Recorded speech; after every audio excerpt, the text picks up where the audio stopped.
আজকে আপনাদের সাথে একটি ইউনিক রেসিপি শেয়ার করব। ফুলকপির ডাঁটা ভর্তা। আমরা অনেকেই ফুলকপির ডাঁটা না খেয়ে ফেলে দেই, তো ভাবলাম ফেলে না দিয়ে নতুন কিছু ট্রাই করে দেখি। এই যে ছোট ছোট টুকরো করে প্রথমে কেটে নিব। কেটে রাখা ডাঁটাগুলো সেদ্ধ করতে দিব। এই যে আমার ডাঁটা সেদ্ধ হয়ে গেছে। এবারে সেদ্ধ করা ডাঁটাগুলো শিল নোড়ায় সুন্দর করে বেটে নিব।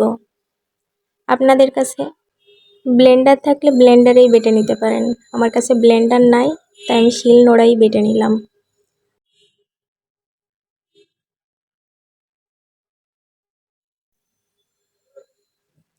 এবার তেল গরম করে তার মধ্যে একটা শুকনো লঙ্কা ফোড়ন দিয়ে তার মধ্যে 1 চামচ পেঁয়াজ বাটা, 1/2 চামচ রসুন বাটা, 1 চামচ কাঁচামরিচ বাটা এবং পরিমাণ মতো লবণ, পরিমাণ মতো হলুদের গুঁড়া দিয়ে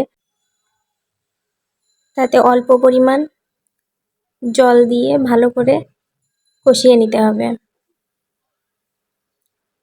আমার মশলা কষানো শেষ। এবার এই কষানো মশলার মধ্যে 1 চামচ পরিমাণ সরিষার বাটা, যা আমি আগে থেকে জল দিয়ে মিশিয়ে রেখেছিলাম, সেটা দিয়ে দেব। এই মশলাটা আবার 2 মিনিট মতো কষিয়ে নিয়েছি। তারপরে বেটে রাখা ডাঁটাটা দিয়ে দিয়েছি। এখন এর ভিতর যত সময় পানি থাকে ততক্ষণ ভালো করে রান্না করে নামিয়ে নিতে হবে। এই যে আমার রান্না শেষ, পানি শুকিয়ে গেছে। এখন এটা নামিয়ে নিব। তো সবাই ট্রাই করে দেখবেন, আর কেমন লাগে খেতে অবশ্যই জানাবেন। আমার তো ভালোই লাগে খেতে।